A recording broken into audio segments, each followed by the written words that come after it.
Hey, fellow Nigerians, good evening. This is Smart Madu Ajaja, the anchor of Nigeria Now on the Nightingale radio station, broadcasting live from Houston, Texas. Introducing a bright new day, freezing cold weather here. And I don't know what it is in Nigeria, but I guess you guys are having a swell time. Something great is about to happen today. But we inspire our people into the program. It is showtime, and it is Nigeria Now with Smart Mado Ajaja broadcasting live from Houston, Texas, United States of America. And the radio station is the Nightingale Radio, the voice of nurses, powered by Nigeria Now. Let's get going. All right.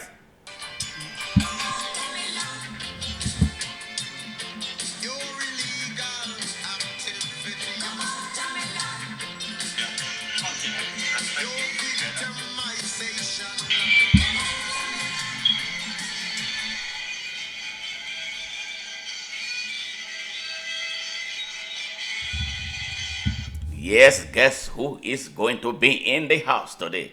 I won't tell you, but wait a minute. Hey,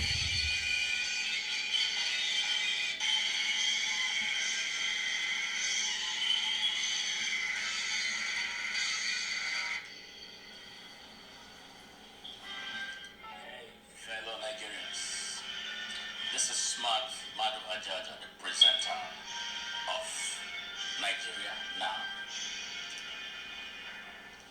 At this moment in our nation's history, it's a call to our conscience and our consciousness to rise up now in defense of our present and the future of the next generation of Nigerians. The Nigeria Now program is presented every Saturday, 8 p.m. Nigerian time. I am using this opportunity to invite you to join us for serious discussions on the way forward for our dear country that is at the moment at a grave danger of being destroyed by the activities of less than 1% of its population. How long shall they destroy our country while we sit aside and look? The moment for us to stand up is now.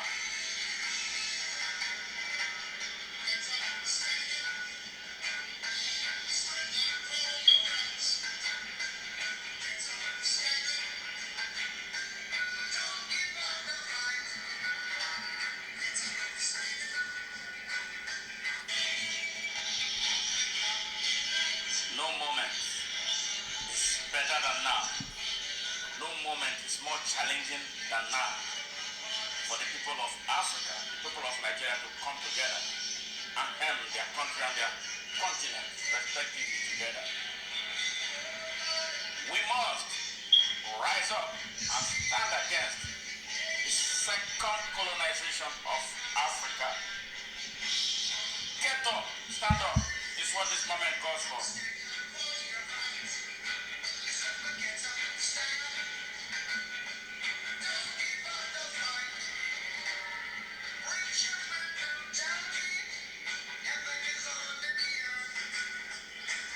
I don't know how you feel, but I feel so guilty that my children who were born in the United States and whom I have told so many beautiful stories about Nigeria to become so disappointed in me that I lied to them.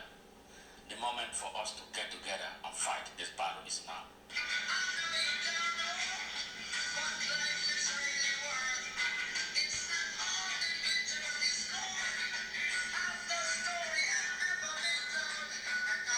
So every Saturday, 8 p.m. Nigerian time, let us come together and reason and get up together. God bless you. And God bless Nigeria.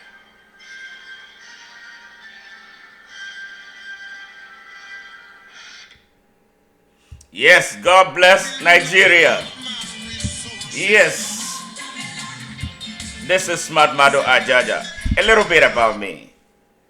I am a registered nurse. I'm from Delta State, but I reside in Houston, Texas, United States of America. I am a human and environmental rights activist. I'm a writer, public speaker, and a broadcaster. Now, today is a special day for us. And for the information of our listeners, teaming listeners, so far, 1.5 million people tuned in right now on radio, right now, from Nigerians from within Nigeria and around the world. They love what we do here. We don't play games, we speak straight truth to power in Nigeria. And we believe in the power of the young people, the youths of Nigeria. They are one of our major thing that we try with everything, every arsenal in our armory to empower them mentally to stand up for themselves and for their country. Our country that is going through a rage. But without wasting a lot of time, I am going to bring our special guest, Miss Syvia, or Ambassador Syvia Sarki. Ambassador Syvia Sarki is a diehard Nigerian youth. She is a woman. I have watched that young girl for 2 years, and I have had cause to engage her, to ask her to pry into her mind about what it is that drives her. She is involved in a lot of activities, but she's going to tell you more about who she is. Let me not let the cat out of the dog. But before then, let us inspire our people. And let me tell the young people of Nigeria, there's one thing we don't tolerate in Nigeria now, and open Nigeria. We talk mostly about Nigeria, one open and united Nigeria. We don't talk about North or South.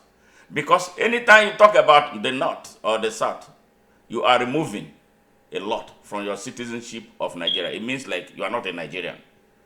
What we profess is our Nigerianness. One, just, open, and accessible Nigeria to all, not to some, not to a few. But as time goes on, you're going to learn more. And if you are tuning in for the first time, this is what you have been missing. Our show, Nigeria Now, is a liberation show. We talk to the minds of the people and not to their heads. Nigeria is the country so far, and we should be the citizens. We don't want this apartheid system. That is why we must end the apartheid system in Nigeria. It's not doing anybody any good. It's killing the youth. Millions of youths have no jobs. But we have a country, huge, beautiful edifice, endowed with everything. But the lack of access, tragic lack of access to opportunity in that country has sent our young people, millions of them, to their early graves. Some have been sent out to outside Nigeria, to countries that are worse than Nigeria, where they are treated inhumanely and treated like animals. We got to get the grip of our country and take it back. That is what we preach here. Listen to what Peter Tosh is talking about apartheid.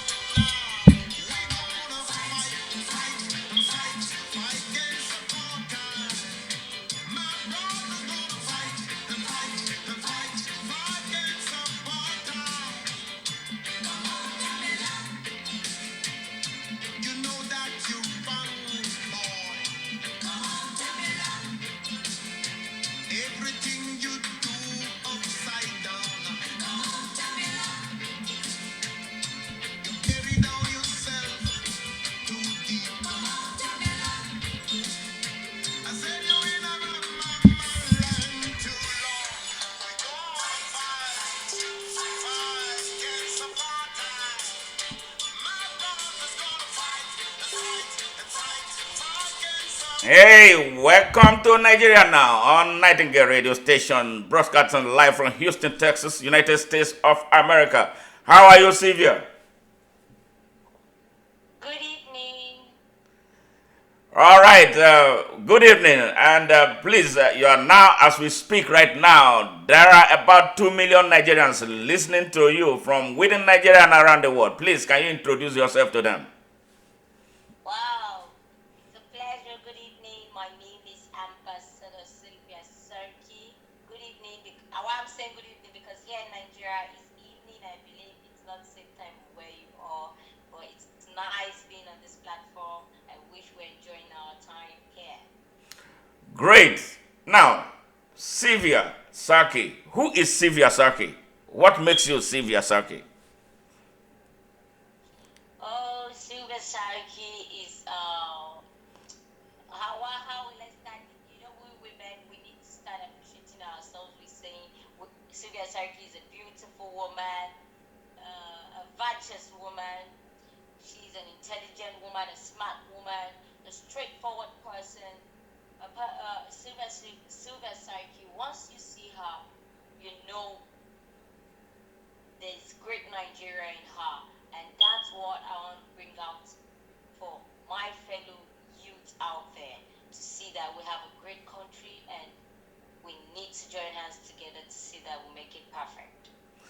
Talking about a great country, in a short sentence, what do you think about Nigeria right now?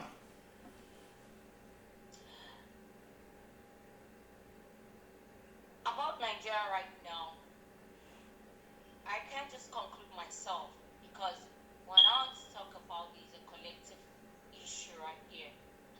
Yes, we know that Nigeria has not been stable in economic, bad governance, and all. But at the same time, every government feels they have done something good and they are doing the best thing. But we know there's more to Nigeria because our country is the greatest country to me. For the world to call it the giant of Africa, it is not just a little country. It's a country that is naturally endowed. So we are expecting more from what we're seeing about our country now, but it's not happening. And that's why we need younger generation to bring in more ideas that is happening because this we're in a digital age and we need digital information and digital actions. Great. Before we proceed further, tell us a little bit about your upbringing. What is the thing that really made you, starting from when you, as much as you can remember, growing up, as within your family structure, and then branching up into elementary school and all that. Just tell us a little bit about that. Okay, when I was growing up, I grew up in the barracks where everybody has to struggle on their own because our parents were out for war. My mom is a teacher, so she goes to the school. When we come back from school, we try to hustle because you know the barrack life. Nobody, we are not at their war, we are just there. And as time goes on, that retired and we had to now start feeling for ourselves to see that we become great people in future because we know we have to work very hard because of where we came out from. And that was how I started as Sylvia. When I was going at that time, when I was going back to school, because I schooled in boarding house, when I was going back to school, they'll give me pocket money, and my dad would say, "Okay, take this and go and buy provision." I would say, "Which provision? No, no, no, no, no. I don't need provision.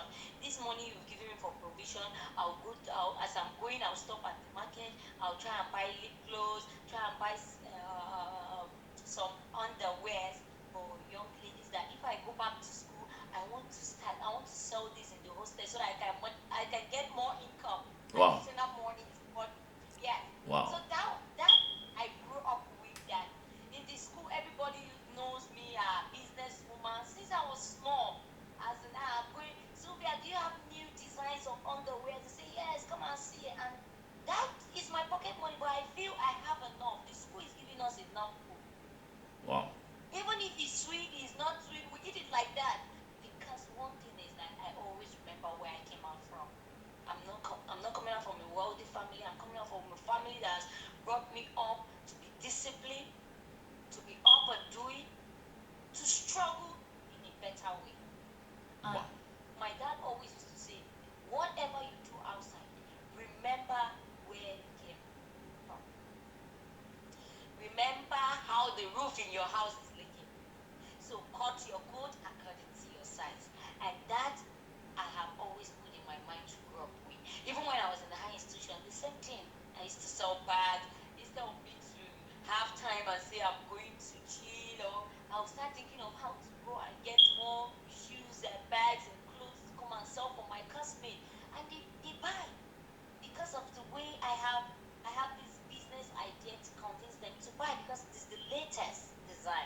myself, package it, and my mom would be saying, "Go and sleep." I would say, "Mommy, no, I have zobo. I want to prepare zobo. I need to sell it tomorrow." And she said, "What is this?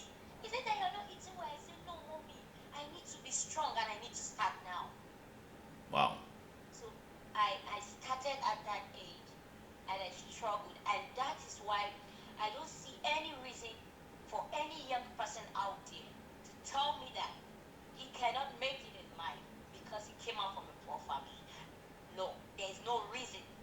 There is no reason, because I was once like him or her, and I am still fighting. And I know how I am fighting it and how I'm making it. So no young person out there should be idle because they feel they are coming from the poor family, they cannot stand up for themselves, except that person is very lazy and no food for a lazy man. Let me stop there because if I continue, Wow, wow. So you have always had this burning inclination to define yourself, and so far you have done it so well. You went to which of the tertiary institution? I'm curious. I want to just have an idea. And somebody just sent a message confirming. Did you go to ABU? yes, I did go to ABU. Okay, let me just make a wrap up of my school, my educational background. Okay. Uh, my primary school, I started from Air Force Primary School One, Lagos Keja Cantonment. And when my dad was transferred from Lagos to Abuja, I came down to Model Primary School here in Abuja. And I proceeded to my secondary school in Command Secondary School, Suleja.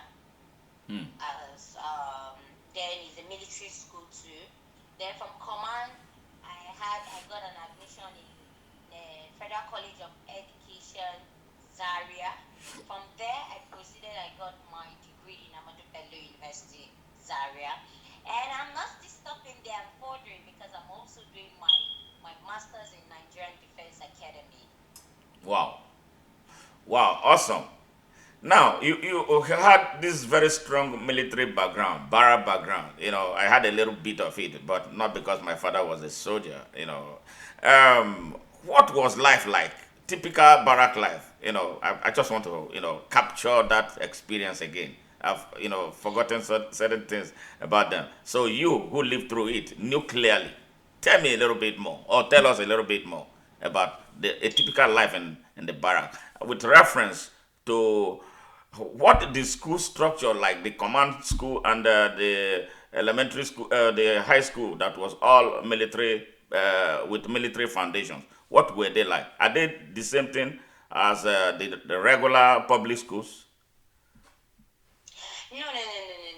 Okay, I stand to be corrected in this, but I always used to say when I have the opportunity to talk about my lifestyle in the base, I'll always correct this. You know, we as Air Force personnel children, we don't like people addressing us as barrack girls or barrack children. We call it base Oh, base. because Okay. our My apologies for so that. so so in the base, that was Air Force base. In the Yeah. base, it was fun. Like it was fun. I always used to say when I get married, even if I don't marry a uniform personnel, my children will go to a military school, not because of the education standard or all, because they have superb education standard, but because of the discipline. Because of the discipline. We were disciplined as base children inside the base. There are places you don't pass. There are places you don't touch things. Forget what people go out and say, "Hey, this one is a barrack child, or this one is a base guy, or hey, he's rugged." Forget that. We are also disciplined. It's because we are disciplined, people feel we are stubborn. Because that's the idea people have. Once you see a barrack child or a base child, that child is very stubborn. That's why you are behaving like this. No. It's because we are disciplined. And that has grown up in us that anywhere we are disciplined. The mark is always there. That we are well composed, we are well presented, and we are disciplined. And for you to have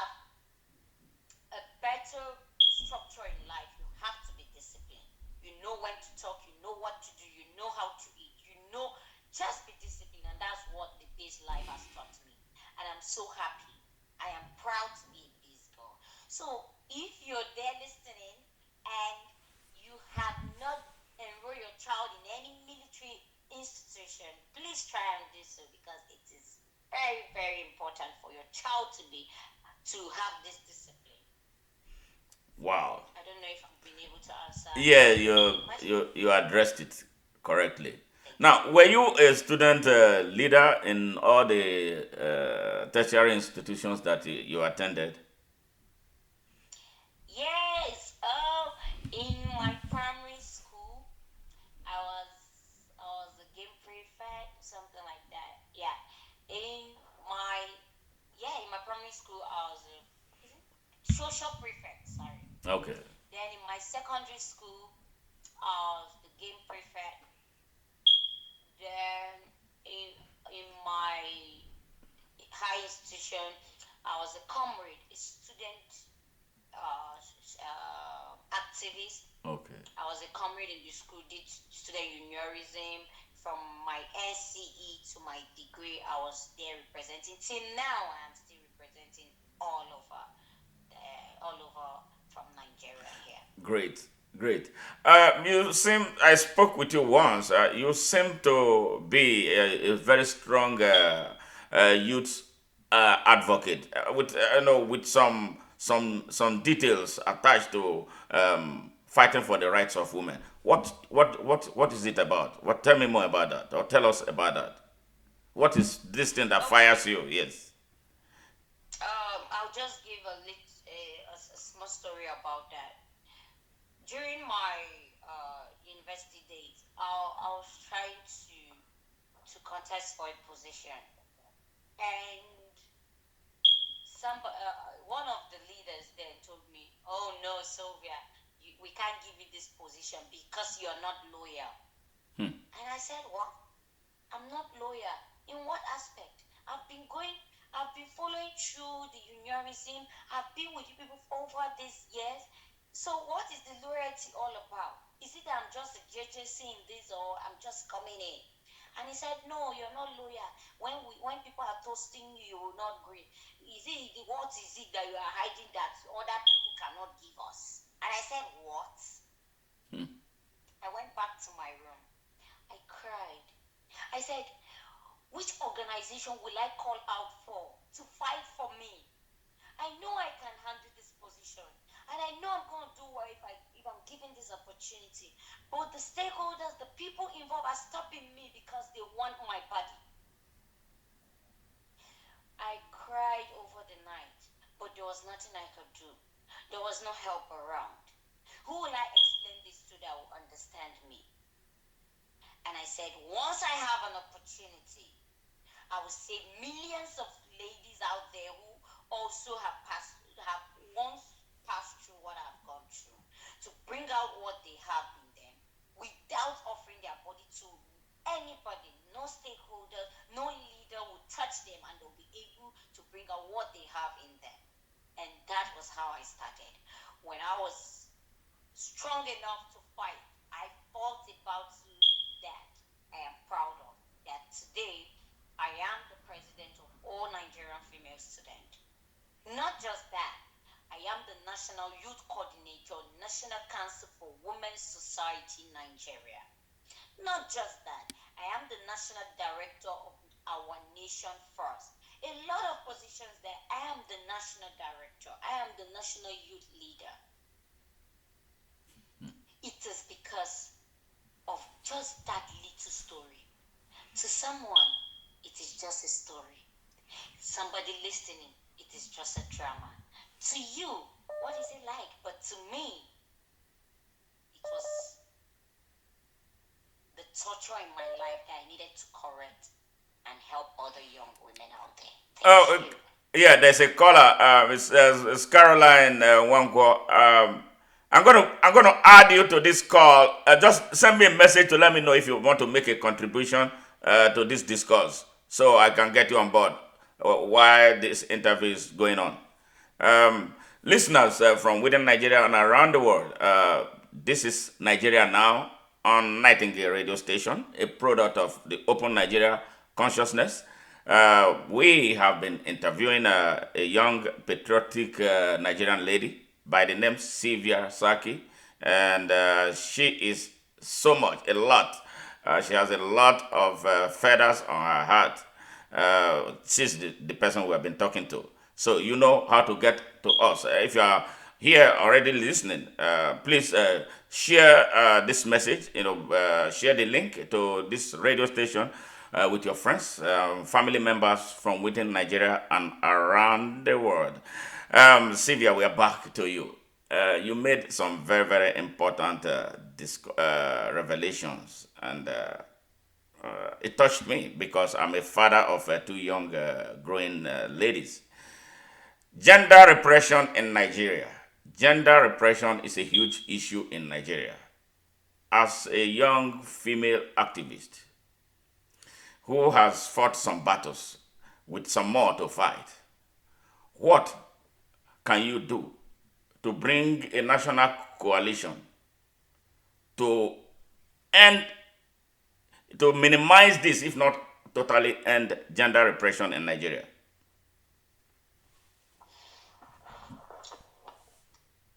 First of all, I have started a mission, and that mission, for me to achieve it, that is why I have started long ago. That I need to educate all girl child out there about their rights, what they're supposed to know about, how they're supposed to fight their battle. Once they understand this, it will be very easy for me to walk out and make the gender equality issue stand. And that's why it is always a joy thing to me to see that I fix in young women in different positions, different organizations, so that they could showcase themselves and make themselves happy. There's this thing that is always happening, that you have something in your heart and you know you can do it, but because you don't have the opportunity to, you will not be able to do it. You will always feel this press in you that you cannot do this. But deep inside you, you know you can do it. So if now I have the support of putting and educating our young women out there, their rights, and bringing what is in them, believe me, when I stand up and begin to bring out examples of what women can do when the men think we cannot do it, they will be surprised. Believe me when I say, when we fix young women in positions that young men have been in that position and they do more than them, you will be surprised. So it is not just a one-day thing. It is something that I have started. And that is why I am pleading for the Nigerian students to give me the opportunity to rule them as the Nans president. It is going to be a history, but I promise that I am going to do my best to fight for their interests. Remember, women are the bedrock of every craven nation. And only a woman knows the pains of her child, knows the pains of her husband, and knows the pains of her siblings or her relative. So when I want, how I wish I have a lot of Nigerian students listening to me. There are places that we would have passed through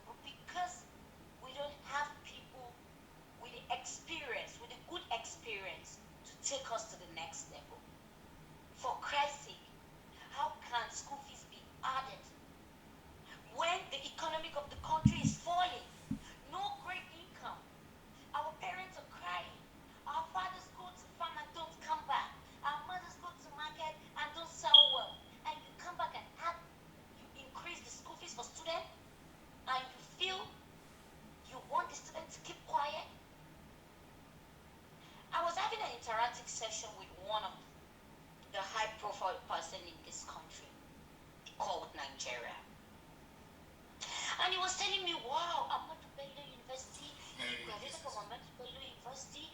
Then in 1980 something, he was just calling and he said, wow, that then they take care of them. In the hostel, they have AC, one in a room.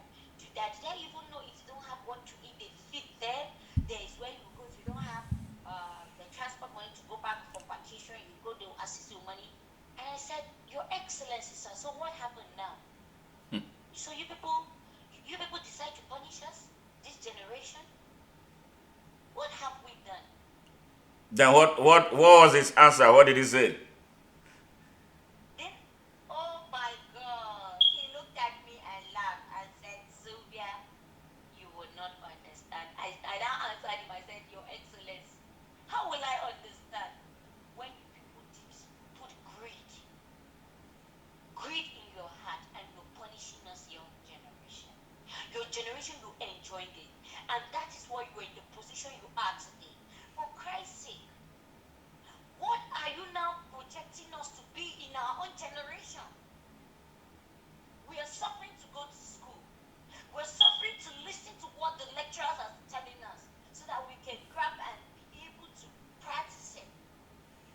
And you have it, your time, in a platter of gold. And now you're sitting in an executive seat and people call you Excellency. And you have not returned back what you enjoyed in this generation. It's unfair, Your Excellency. With a respectful manner, I had this interaction with him. And he looked at me again and said, Sylvia, you won't understand. So that word you won't understand, where is it coming from? What is it that we cannot understand? Let them come out and tell us. Let them come out and tell us. Because this is heartless. Then you pay school fees. In fact, you don't pay school fees. During that time, you don't pay school fees. They go to school. They give them materials. But now you see us going to school. We pay huge amount of money for the school. We still buy handouts. We still pay materials. We pay student fees. What is happening? Are we changing? Are we growing worse every day? I don't understand. And our student union leaders, what is happening? And that is why, with this anger boiling in me, I am going to change the narrative.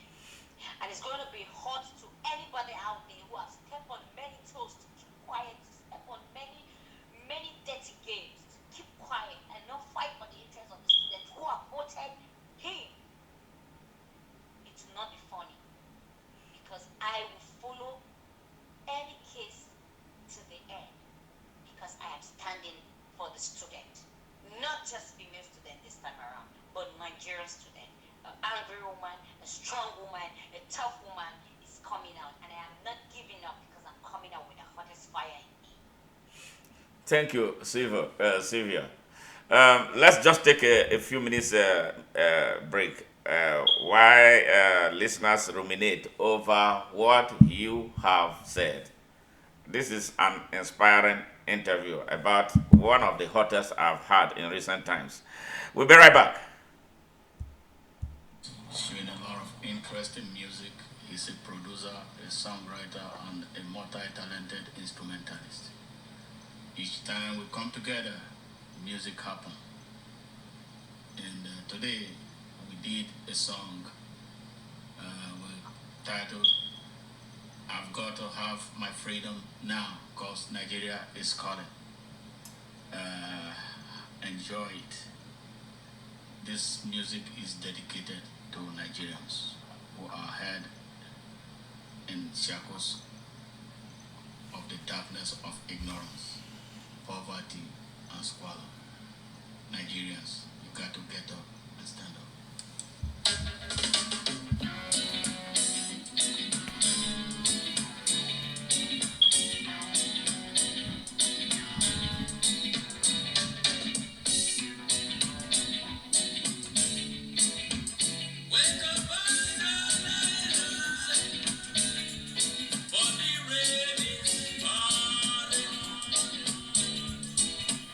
Got to have freedom now.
Hey, Caroline, how are you? I'm all right. I'm not able to connect because I don't have Android. Okay, well, you are live on being listened to Nigerians. So you want to listen to by Nigerians. You have anything to say about what is taking place? We're interviewing a young lady. I don't know if you didn't have the opportunity of connecting. I thought you wanted to make a contribution. No, I didn't have an opportunity to connect because I have iPhone Yes, and I tried Facebook too. I wasn't. So yes. I dialed, thinking by dialing this number I can join you directly. Okay. Yeah, when you I cannot listen to the radio now because if I put on the radio, it's going to be interfering with the it will be jamming, so it will be echoing. But people out there who are listening, who have connection to the our app or via other means can listen. Maybe I will have to do a special interview for you in no distant time. Since you Okay. didn't have the opportunity of listening to the intro, what we're talking about, one of the things we talked about was actually gender repression in Nigeria. How women are repressed in Nigeria because of the Okay. chauvinistic attitude, our culture that Okay. slams women down. So that's one of the questions I asked her. Maybe that's something that will elicit some interest in you. If you have one word or two to say about that, you are welcome to say something about that. Not now. Okay. We'll have to listen to the audience Yes. and see what they are saying, what contributes to that, why they're doing what they from there. I Yeah. will go to what I can say. Okay, not a problem. Not a problem. It's great, Mhm. great hearing from you now. All I can say is you are doing a wonderful job and your listeners too, and you keep it going. Thank you very much. I appreciate you for your very strong and very, very massive support. Always sharing my messages and calling to encourage me. I appreciate you sincerely and very deeply. You got it. All right, you thank you. Take care and say hello to the family. All right. All right, bye bye. Bye. Yeah. All right, we're gonna bring Syvia back. We lost her temporarily, and she's gonna come back to get this whole thing going, and so we can get to the cocoa of the interview. Syvia, over. All right, welcome back, our guest, our special, very special, beautiful guest, very, very intellectually connected. Welcome back, Sylvia. And we just finished our music break. That music you listened to was done by me and my son off of Bob Marley's Kaya. All right, Sylvia. Wow. Yes. Something very interesting before we go into the center of what we are talking about youths and Nigerian politics. You are a youth. I'm sure to some extent. I don't know your level of involvement with politics in Nigeria. Our country has gone through a serious degradation since the past 23 going to 24 years.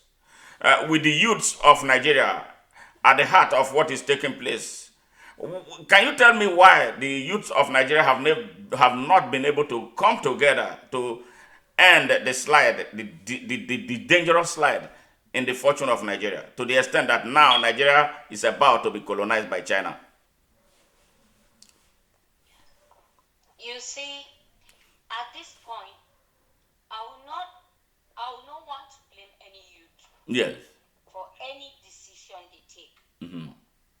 either good or bad, even when I know you're taking the right decision or you're taking the wrong decision. Okay. Because the youth of Nigeria, we are not exposed. We are not exposed, and that is what is killing us. These youth, our youth of Nigeria, if they have the opportunity to be exposed to what is happening out there, this bad governance will pack their things and leave within 24 hours. Mm. Exposure matters a lot. All we know how to do as youth in Nigeria is to talk and compare. But we are not even sure of what we are saying. We are not even exposed to the level of what opportunity to travel to Ghana. And when I got to that country, I saw how my people, Nigerians, are suffering. I saw how they were treating my people. Inside the car, I said, what? Oh my God. Is this how everything looks like? And a lot of my people here in Nigeria will be selling their properties and want to go to Ghana. I thought this Ghana is somewhere that when they come to know millions of naira. So they even used to come and suffer in Ghana. So what is it? When I came back, I said, God, thank you for opening my eyes more to this country. I still value what I have in Nigeria. Why did I value in Nigeria? My family, my parents. If I'm going to go out there to look for the betterment, it should be something that I am living from hardship to a simple life. Not moving from hardship to hardship.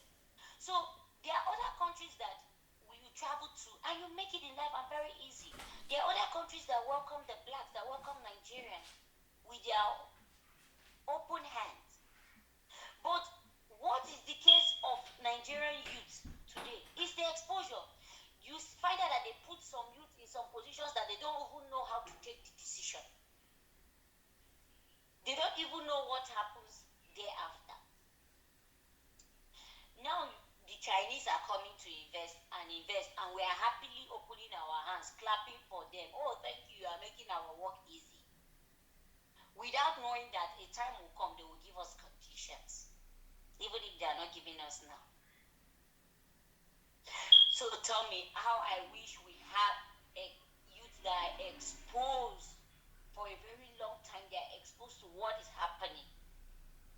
Would they take bad decisions when they know that they have gone to these people's country? This thing these people are coming to tell us in Nigeria, that is not what is happening in their country. So why are they making it like that in my own country? I don't know if you understand what I'm saying. Yeah, we are listening. We are hearing you. You have 2.1 million people listening right now, just by the check that I just did now. For Christ's sake. Yes. Why won't our government put young people out there?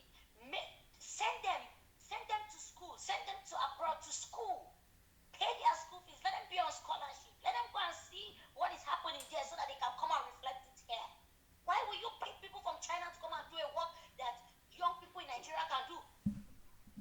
These same Chinese people, when they come road construction, you see is our people mixing the gravels, mixing the cement, mixing the water and everything. And they are inside the car watching and supervising. For what? When we have strong and vibrant youth. And that is why they call us giants of Africa. So why are we falling into their tricks? Our government needs to make us the youth well exposed. They will use us during the politics, what they want to do with us. When opportunity comes, maybe for a seminar in US, or maybe for a workshop in New York, or a meeting in Canada, they're fixing their children just to go and catch fun. That is what is happening. They rush are fixing their children. Oh, come, you studied what? Come and go to this country. So your children are only the one that can fly. The children of the poor cannot fly.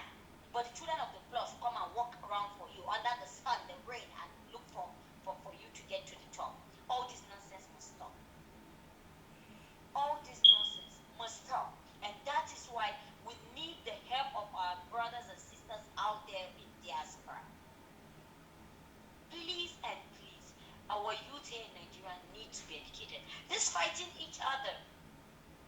How I wish we were educated, nobody will fight each other. How I wish we were exposed, nobody will fight each other, because we know it is people outside that want us to fight so that they can divide this country. Almost all the African countries are not happy the way Nigeria is big and is living in peace. Why can't we open our eyes? And when you check, people fighting are the youth. People killed are the youth. People suffering are the youth.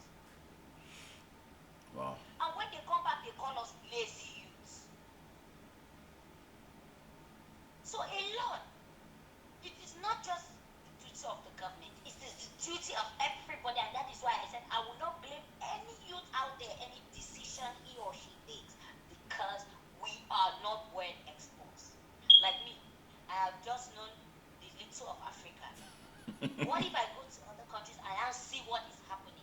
Do you think one white man will come to my country and I'm in a position and come and tell me you have to make this road here and do this thing here and you give me this? I will ask you, but I was in your country. I didn't see it like this. I didn't see it like this. And nobody gave you like this. So why? If that is how you want us to do business, please don't worry. I will look for a better person. That is how to do business. Once you are not okay with the terms and conditions, you back out. Must we beg them? Please and please, I want to use this opportunity to our sisters and brothers out there in diaspora. Support people like us who are ready to learn, who are ready to be there to make a great change. They said the change that is to happen is the youth that has it in their hands.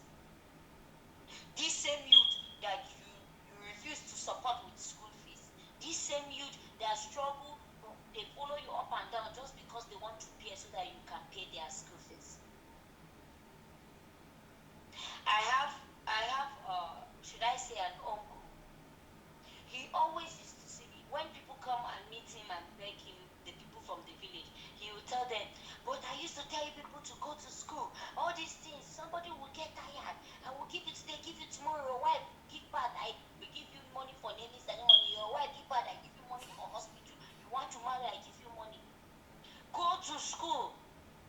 And I was sitting that close to him there. He has forgotten when I came to beg him for my school fees. And he told me he don't have money. This is somebody that is holding a top position. And you are there deceiving the poor one. You will make him feel bad that he didn't go to school. Whereas if he come back and ask him for school fees, you won't give him. Who are we deceiving? It is time. It is time for us to stand up as a youth. It is time for our brothers and sisters out there in diaspora to come back and educate us and pick us and make us join them there. It is not going to make any difference if you just leave because the country is worse and you want to leave and you relocate to that other country. It will not make any difference. Nigeria is your country. You are anywhere you go, you must still come back because one, your family is here. This is your land. And if it is not okay, it also affects you wherever you are. So it's a uniform thing this time around. Let us join hands together and correct this. If not so, it will still continue haunting everybody wherever you are. Either you're in Nigeria or you're outside, it will haunt everybody because you still have families in your land. Your land is your land. You cannot go claim another person's land. Thank you. Yeah. Talking about the diaspora, you said that and you harped on it, and a lot of people have said something about that. I am from the diaspora. I live in the United States. Many diasporans have come to Nigeria to want to do one thing or the other, and I'm sure you know about me. How much every Saturday I am broadcasting to Nigerians. I started speaking to Nigerians in 2010. Especially my focus has always been the Nigerian youths. You talked about exposure. We speak everything that we know to inspire the Nigerian youths to start thinking alternatively to what they know. I have over 200 videos, live videos that can actually turn Nigeria around or wake some people in Nigeria up to start doing what is right. But each time we come, the same people we come to save, the same people we come to inspire, will tell us we have no money, that politics, this is not America. You don't play politics like that in Nigeria. But Nigeria is getting darker and darker and darker every day. So how do you think we from the diaspora will be able to make these people understand and see things the way we are seeing it, at least a little bit, so that we can have a stable country where there can be good roads, where the education, the quality of education will be better than this sorry state it is in right now. That we have a standard good healthcare delivery system, that we have infrastructure that we can be proud about. What are we going to do? We are doing our best. I know my own personal self how much I am, how involved I am with Nigeria, especially with Nigerian youths. What can we do to wake them up, to come to our side, to come to this understanding? Let them test something new from what they are used to that has not worked. Um, you see, like open Nigeria, no angle in Nigeria here that does not know about open Nigeria, what you do, and why is that so? Because you started for a long time ago, not now, Yeah. and that is why the message is passing round, even if everybody has not heard, but some people has heard, and that is why it is a good step. Only few of you in diaspora that comes to Nigeria and want to make a change. Let me be honest with you. Only few of you. The rest, once they come to Nigeria, it is only celebration period, and they are coming to intimidate people. Intimidate. They are coming to intimidate us that home already. They only come during celebration period, and once they come, they are coming to intimidate us. So tell me, if you only come December, and we are here from January to December, we suffered from January to December, and you come only December, and come and sit down. This is bad government. This is this. This is that. And you come and you just do show in the village. Finish, you zoom off and go. The next thing you come, you say want to contest governor. Who will hear you?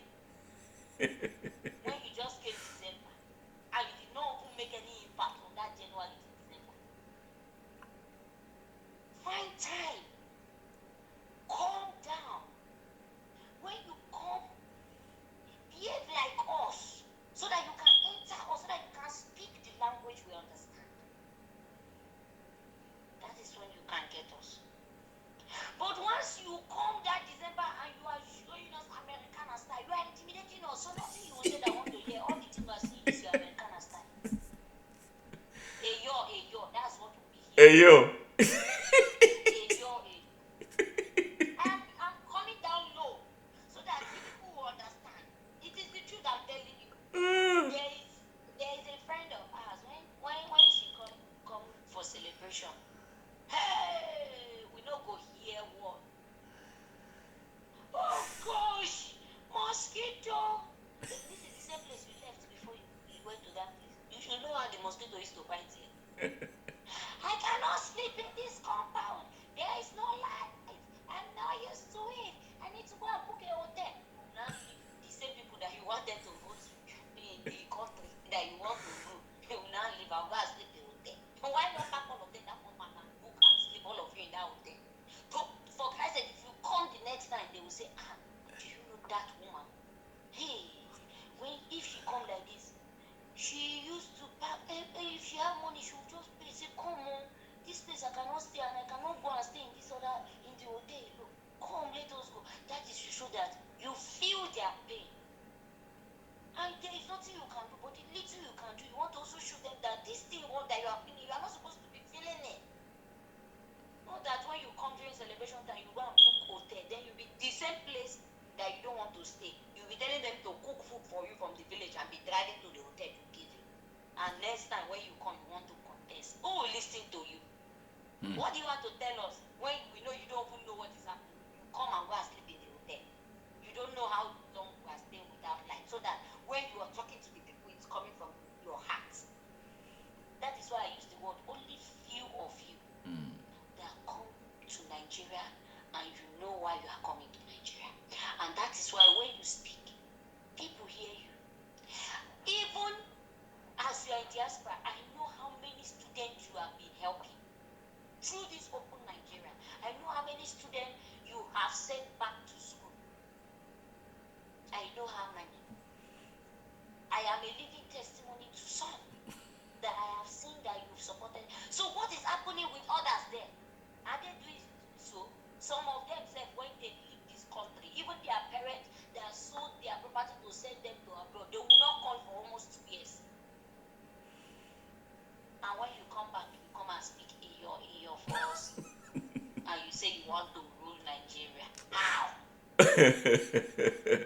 All right, Syvia, thank you. I've heard, and you know what? A lot of diasporans are listening to you, but the truth is that we love Nigeria, and some of us may not have the way of approaching Nigerians. But I must tell you, from personal experience, I love Nigeria. That is the truth. So no matter what anybody does to me, you cannot take my Nigerianness away. I've decided, and there's no going back.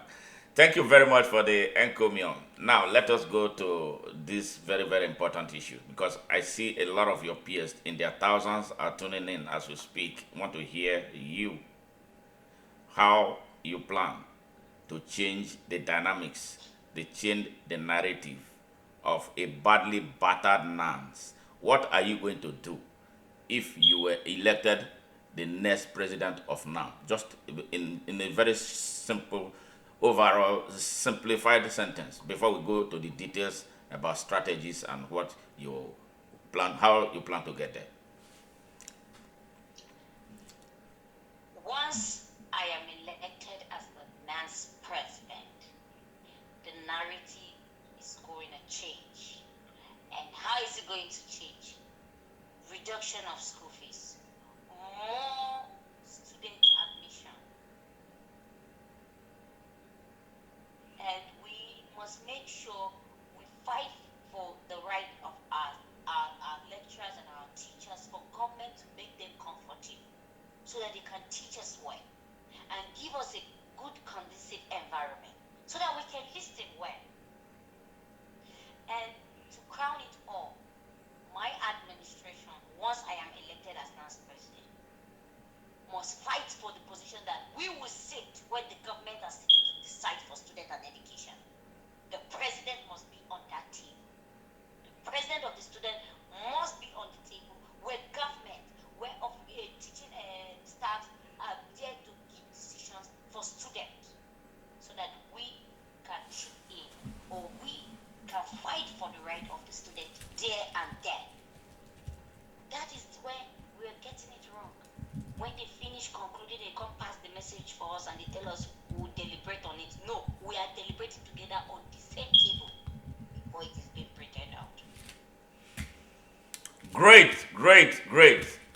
Now, I see the whole internet is on fire because of you. WhatsApp is on fire. In fact, every second I'm inundated with a one message or the other. Like right now, you have a lot of over 20 persons have sent questions. Only God knows if I'm going to be able to read all those questions. I will take a few of them, and some of them are asking the same thing. So we are going to condense them into a few questions for you. This is like you are a movement now. So what is it about you and this whole thing? Now, do you have a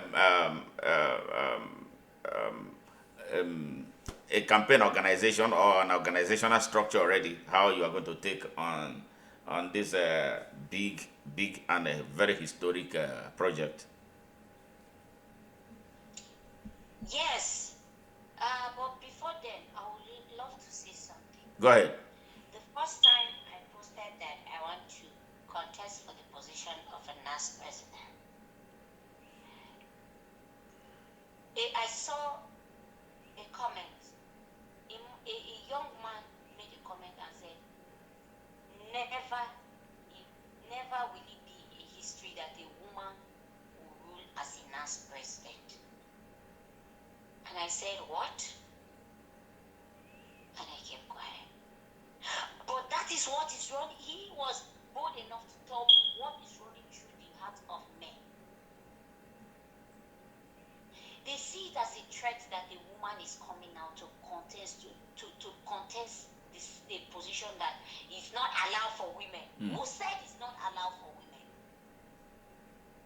Somebody even had to tell me, Syvia, you don't have the money to contest, because all the people coming out to contest your opponents, they have backup from the government.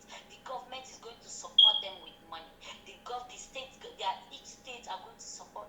And I said, I don't have government, and that is why when I claimed that state, the government will not pay for me. Great. I don't need the government to support me, because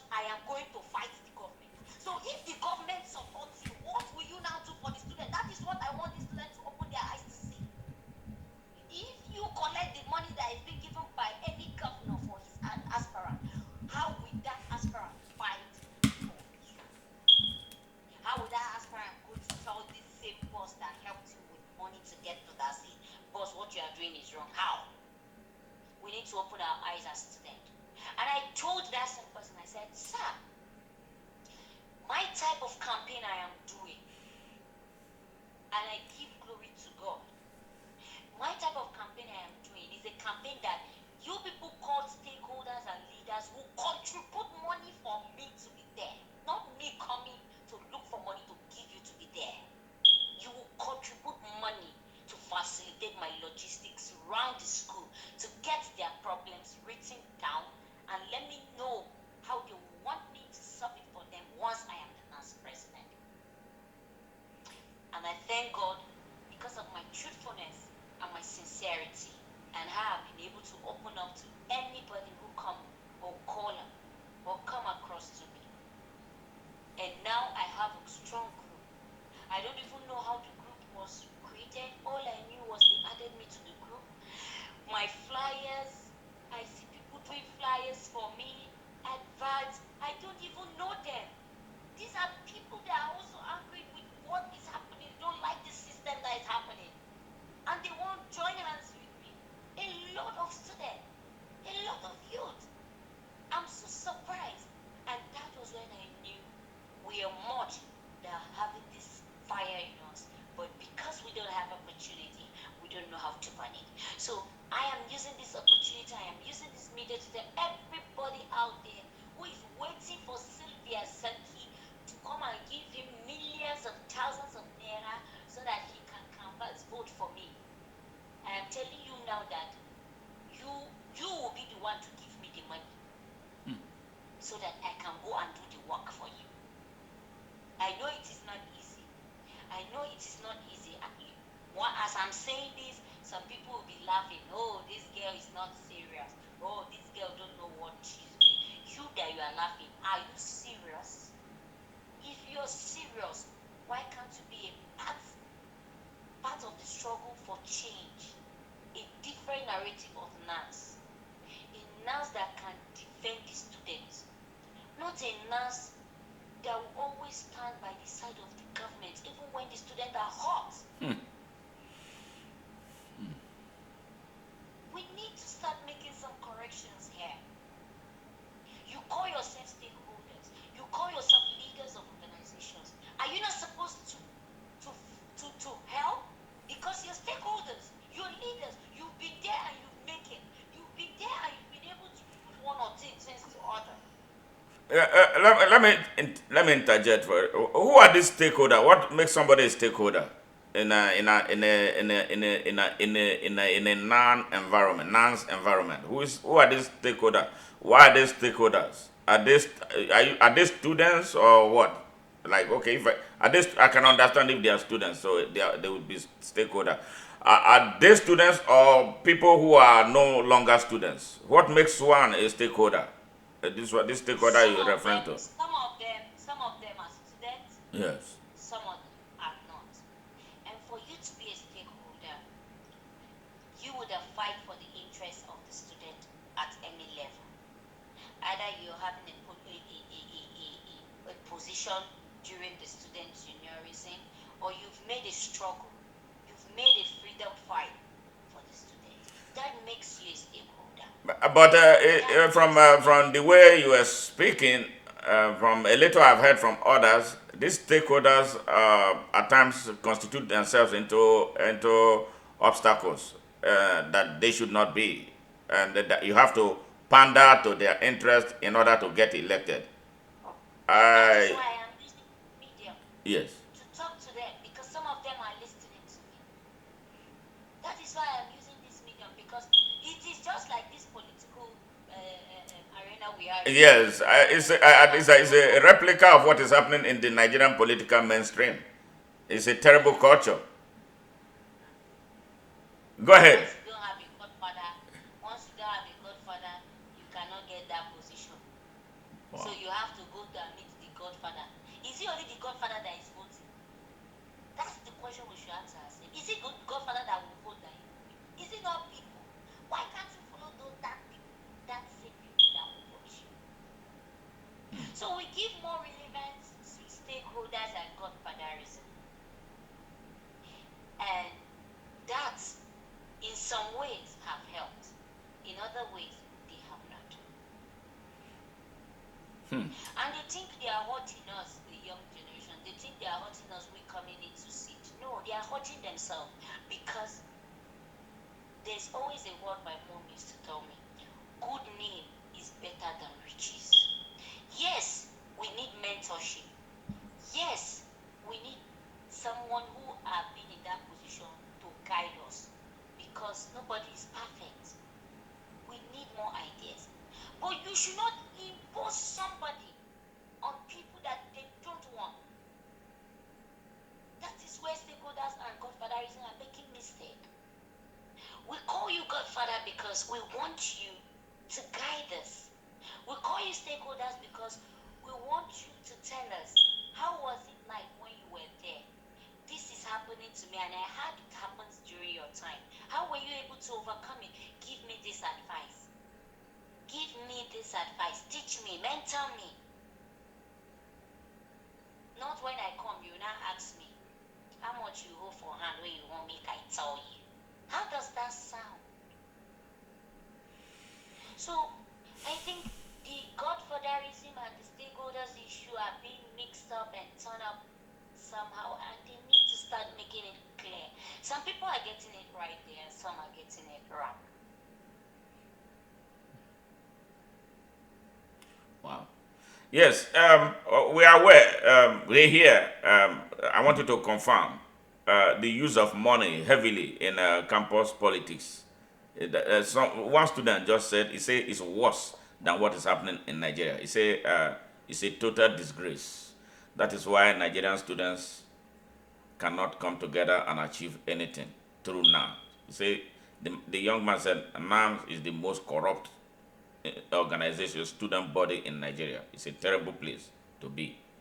I hope this young lady will sail through and inspire something new in now. That's somebody sending a message right now. Yes, it will happen. I need his support. I need a lot of them support like that. Somebody confront me and ask me, how much do you have that you want to come up and announce president? If you have 20 million, yeah, come, let's discuss. And I said, eh?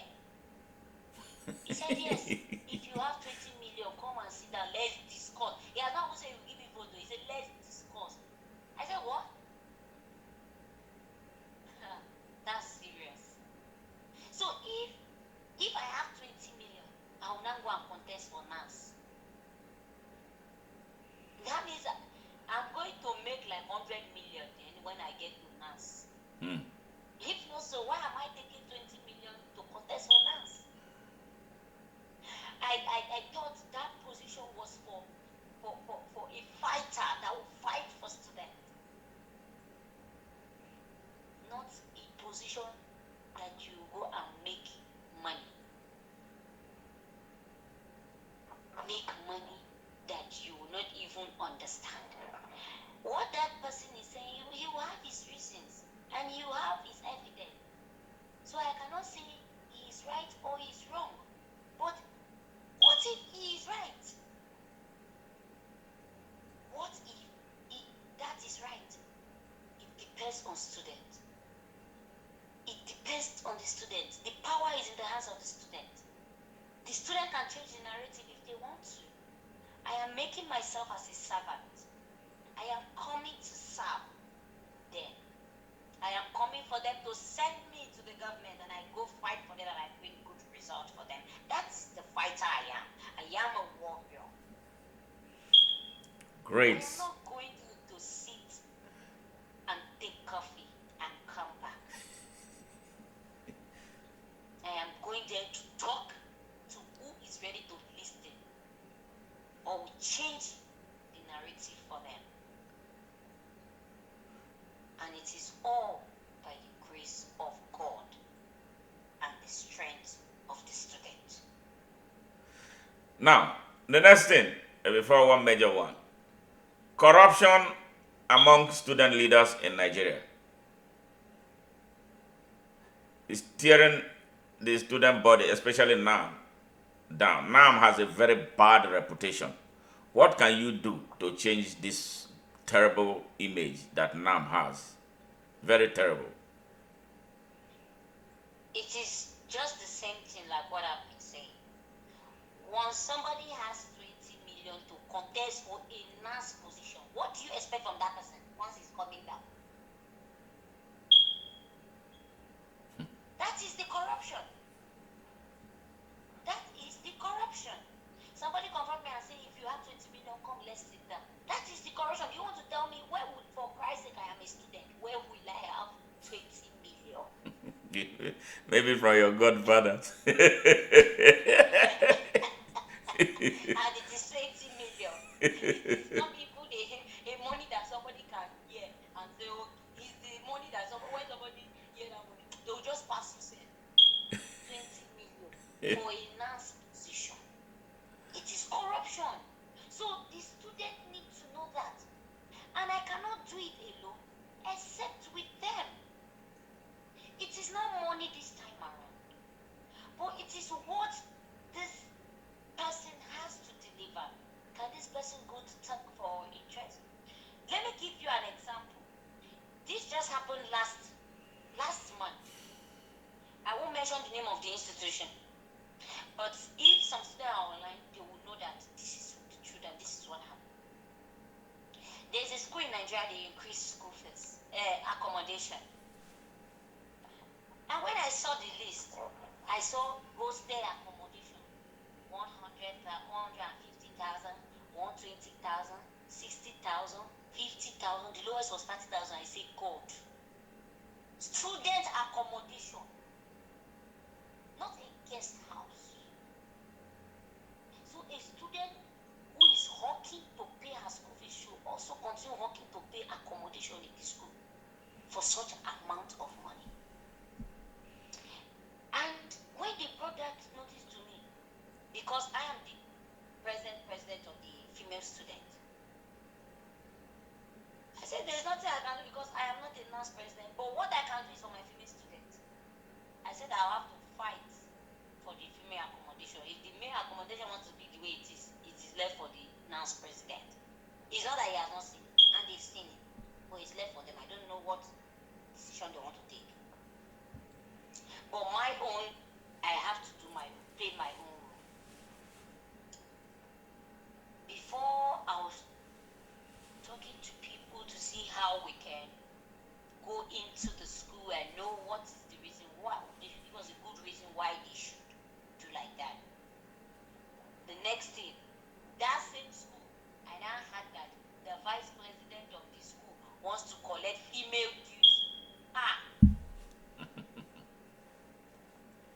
Female dues. I now ask how much. They say 1.5. I say,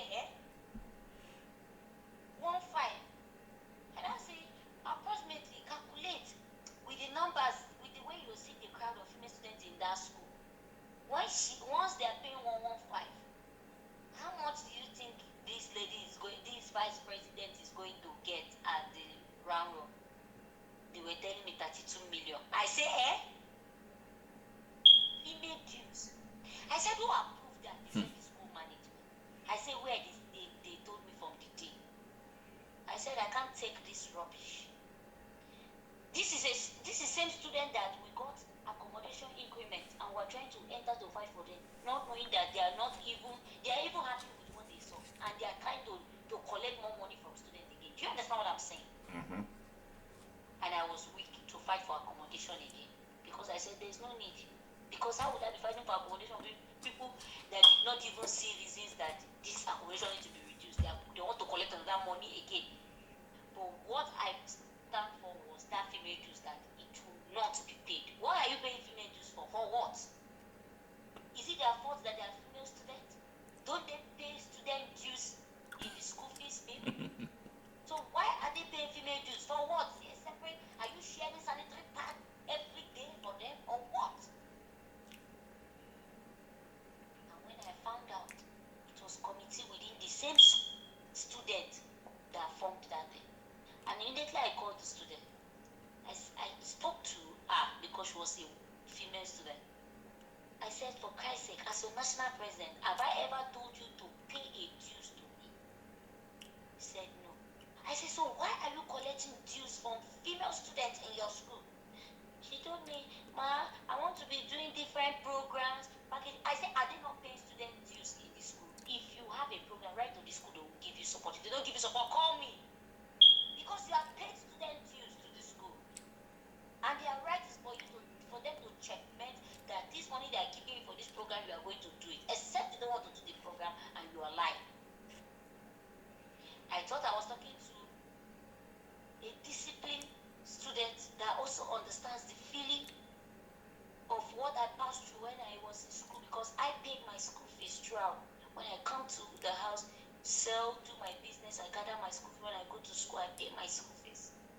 And I tell my dad, Dad, concentrate on my younger ones.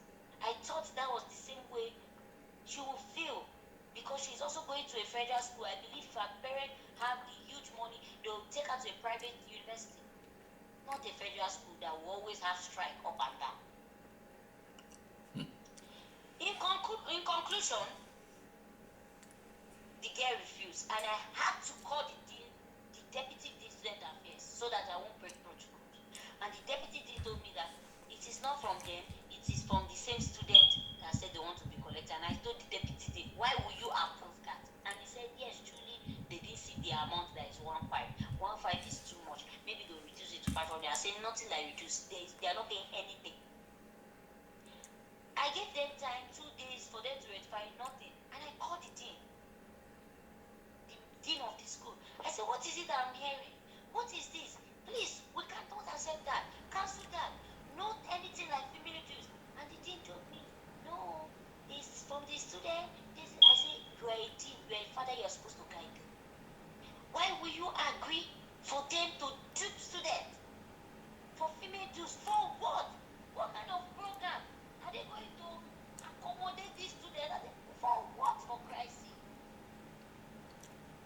And what I found out was that the school has their the school, some of the management in that school have their own share in that 1.5 that will be collecting together. And that pushed me that I have to call the VC direct to tell the VC that if your school push me, I will make a press release and copy the Minister of Women Affairs down to the wife of the governor of that state. And that will not be funny, because I'll copy all security agencies. If these student dues, the female dues that are paying do not stop immediately. And the VC said, I am not even aware of this. I said, sir, this is what is happening under your nose. He said, do you have an evidence? I said, yes. I sent him a receipt of one of the ladies that I bought. And he said, please, my president, I am not aware. So that's to tell you that a lot of things that happen even in the school system, the head of the schools do not even aware. They are not aware. As I am talking to you, immediately he apologized to me and said, immediately I have called the T and I have called them to stop any sale of female dues, and anybody that has made they should return the money back to them. And I said, thank you, sir, my working VC, for listening to us. So, for Christ's sake, how I wish I concord what they were telling me. Oh, Mama, please, we have to do it. Would this happen? Who is going to checkmate the money she's going to collect? Are they paying it into bank that will have a bank statement? So a lot is happening in the school system. And if we don't follow it as hot as it is, nobody will listen to us. And we need a Nans president that will follow it as hot as it is. So those are struggles, those are fights I have done in many schools. Even when they say a female cannot be a SUG president of a school, a female cannot be a president of a school. I say, for what? In my position as the female student president in Nigeria, I've been able to fix 10 SUG presidents in different schools and 20 vice SUG presidents in different schools, which are female. What has never happened before? So if I can do that at the level of female students, when I don't even have much strength and capacity, then what will stop me from fighting for the general student when I have the overall capacity as the Nans president? Things will be put in place. I promise you that. Wow. Commendable. Now, You know, you are being listened to by millions of Nigerians, including me and this radio station. If you are elected, we are going to hold you to account for your very strong and powerful statements. Thank you, and I commend you. Nigerians who are tuning in just now, we have been speaking with Syvia Sarki. Comrade Syvia Sarki is a presidential aspirant, aspiring to become the next president of the National Association of Nigerian Students. Um, we have touched on a lot of issues, ranging from students and politics, the ugliness of campus politics, corruption in Nans, and its bad reputation. Now, Syvia, you know, when you are elected, you're going to be dealing with the government a lot because that is what it was traditionally until 1999 when the politicians came and NAM became um, a sad story, really sad because I knew NAM before 1999. NAM was like they were the voice of the people of Nigeria. To be very honest, battled various military governments to stand still, but the trajectory we started witnessing the gradual erosion of norms, that students became politicians, became mouthpieces of politicians. They will call out students for action. The NAM executive will be settled, and then the students are left in disarray. Now, you're going to be meeting with governments. How are you going to be able to hold your own without being corrupted to do what your perhaps your predecessors have done? Not even an exception. Every person who aspires to be NAM president goes there for the money he's going to make. You see a NAM president whose parents don't even have a bicycle, start riding the highest class of Mercedes Benz. Yes. What can you do to insulate yourself against being corrupted and against being somebody who, after being elected, you abandon the students? Once you allow the government to sow a seed in any movement of freedom fighting, you have sold out your decision to them. And that is why I can never be intimidated by anybody who says you don't have the money. The government are not backing you. The government don't even know you. The government will not support you. This is the time of election. The government need a vibrant person. The government needs someone that will play to them. I don't need all those. I can never be intimidated by those words. And that's why I'm going to do it my own way. And my own way is a way of heart to heart. So that when I get there, I'll be able to fight for you. I'll be able to stand for you as Nigerian female student president. I'll be able to make decisions that will protect you because none of them there supported me. None of them made a seed to my name. I quote, I believe some at the end of this interview, once they have had, they will want to come and say, oh, we heard what you said. We are very sorry. Take this. So I'm supporting you.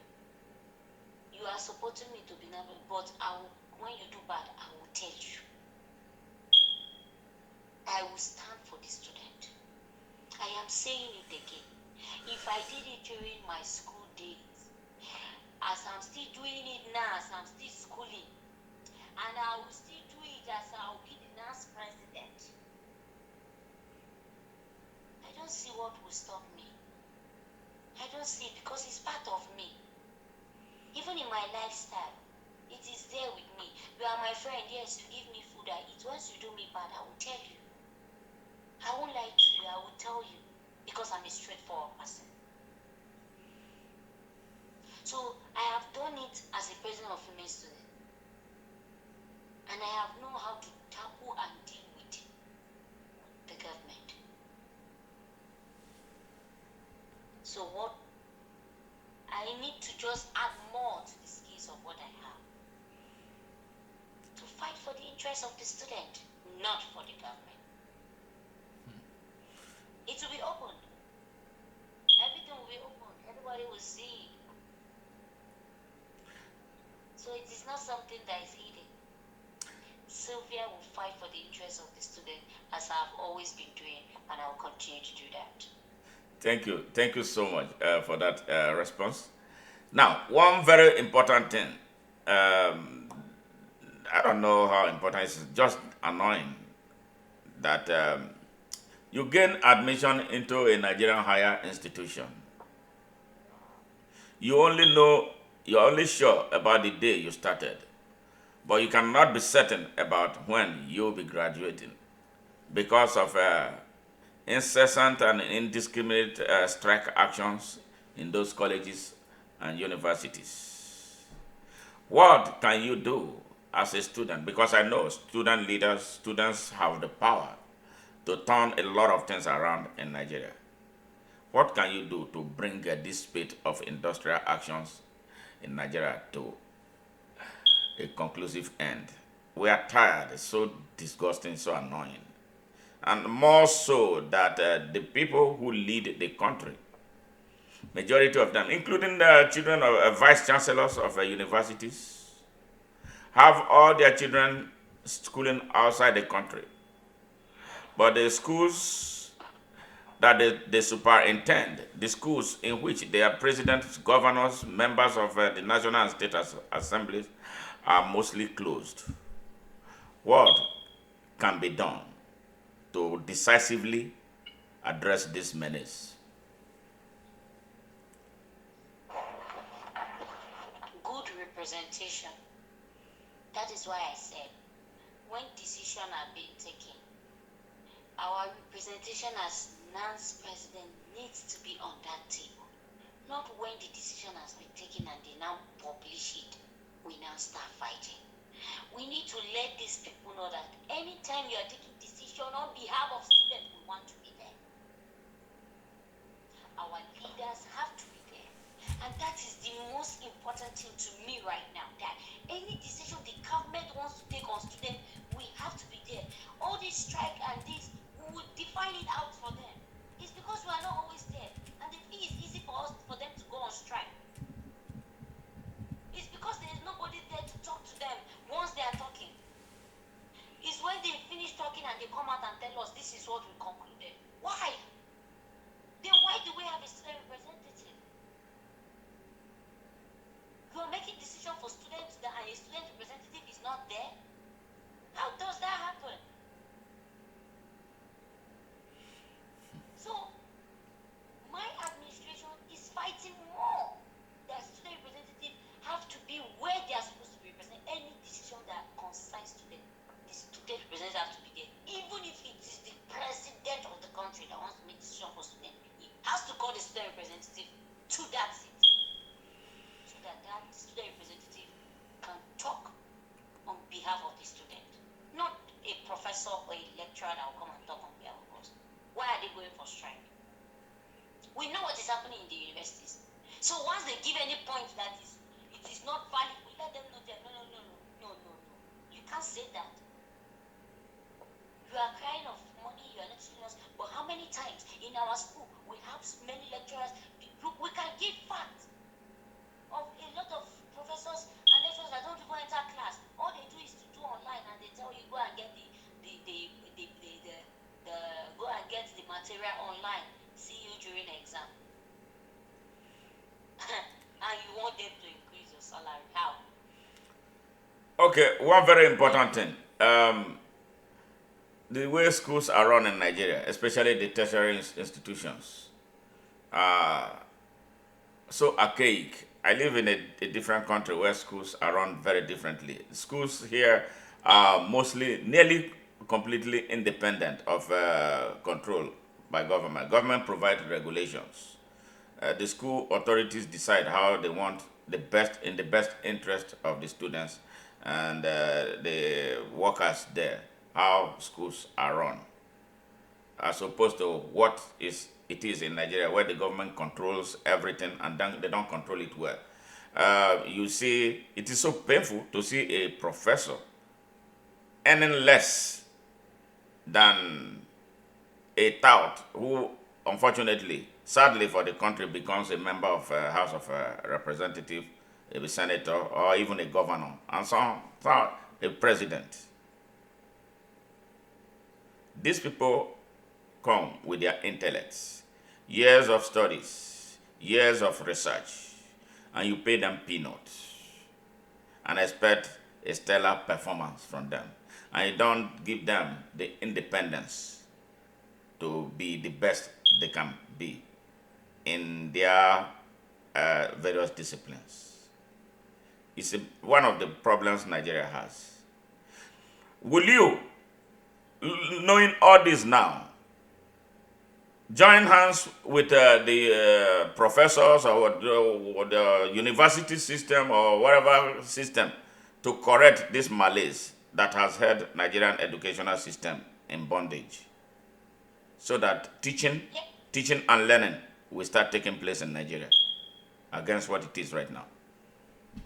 Yes, I believe I made that point when I was giving my position on what I think should be done, and I will make sure I effect it when I am the Nans president. Yes. I make mention of making our lecturers and teachers from primary schools to high institution comfortable. Because if they are not comfortable, they can't teach us well for us to understand. And if our environment inside the school is not comfortable, how do we understand? So I will also fight for our lecturers to be comfortable so that they teach us. The same way our leaders of today were comfortable in their environment when they were teaching them. They had good teachers. They had white people teaching them. And these white people were living comfortable when they were teaching them. And they were also staying comfortable in the schools, in the dormitories, comfortable, and they were listening. And that is what made them who they are today.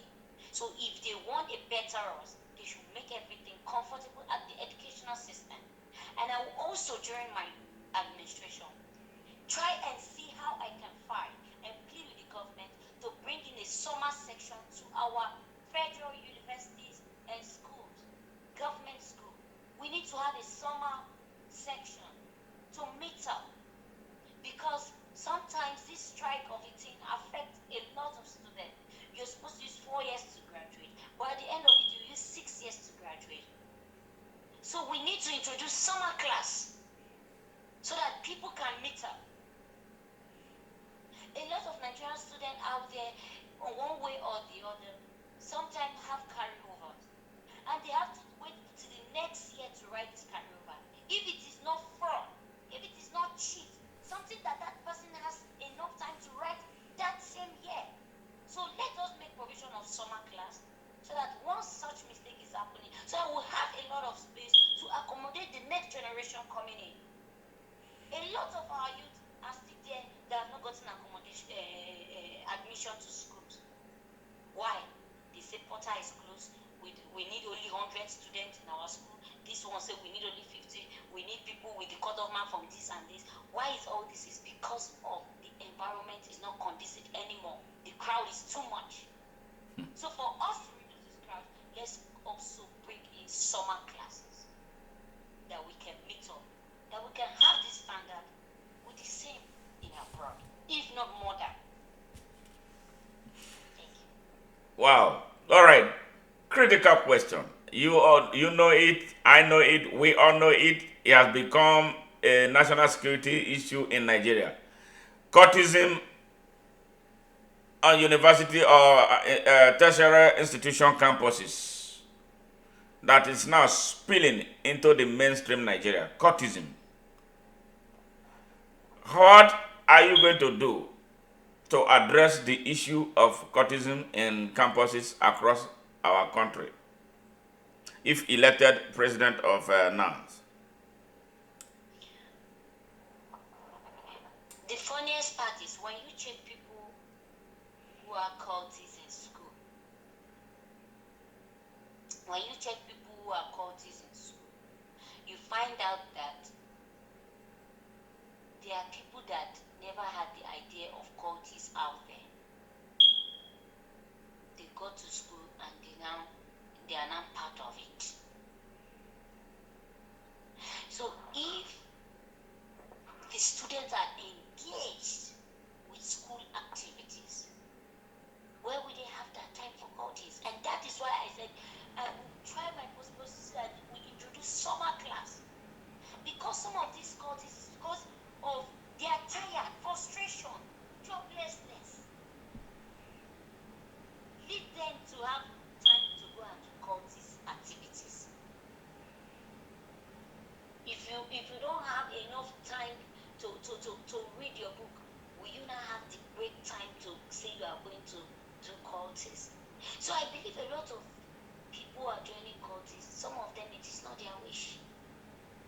We'll still do a sensitization on that, and we're going to also work with different organizations who are into that aspect of cultists in school. Most of these cultist members are students.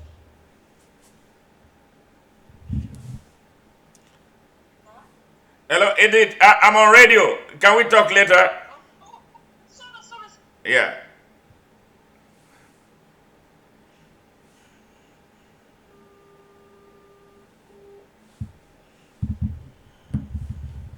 Hey, sorry about the interruption. Yeah. Yeah. Yeah, go ahead. Yes. I believe a lot of change can still happen if I am being voted as the Nans president by working with different organizations and bodies, NGOs that are into union and cultist issues, to see how we can bring back our young youth, intelligent youth, strong youth, who have a lot of ideas to give to this country back to their normal self. Because some of them, it's not their wish that they are cultists in any way. It is because of the joblessness and the time. They have enough time for themselves. The strike alone will do you to go and join cultists. The strike Nigeria do, that you will stay at home for 1 year. The frustration will catch you. But once we have a good system working, a good educational system working, everybody is engaged. You have a summer class that once you have a carryover, you know there's summer class, go and register for that summer class and write your exam and move and go for your NYC and get a job. All these things the government know, because that is why they are pushing their children to outside the country to go and school. Because before you know, you hear one big man, my son is schooling in Zozo country. Before you know how he finished, he just came back, he's serving. How? Is it not that summer class that helped his child? So why can't they introduce it here in Nigeria? What is happening? I wish I knew. What is happening? So summer class, they should make sure they bring summer class to it. That same summer that the children used to fly and go and finish school sharply with that summer class, they should come and bring it here.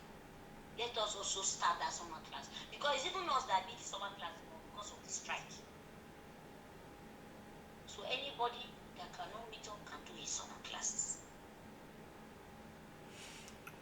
Wow. Thank you, Comrade Syvia Sarki, for your time. We have spent nearly 1 hour, 42 minutes, and 49 seconds with you on this. We sincerely and very deeply appreciate you. I know how busy you can be, being pulled left, right, and center, and you still had the opportunity, they had the time to be with us, and in respect of millions of Nigerians who want to know more about this young, petite, young, beautiful lady, who is aspiring to be the president of the National Association of Nigerian Students. Powerful organization it used to be, and I'm sure perhaps the moment of glory is about to come back. One quick, we are getting to the end of this session.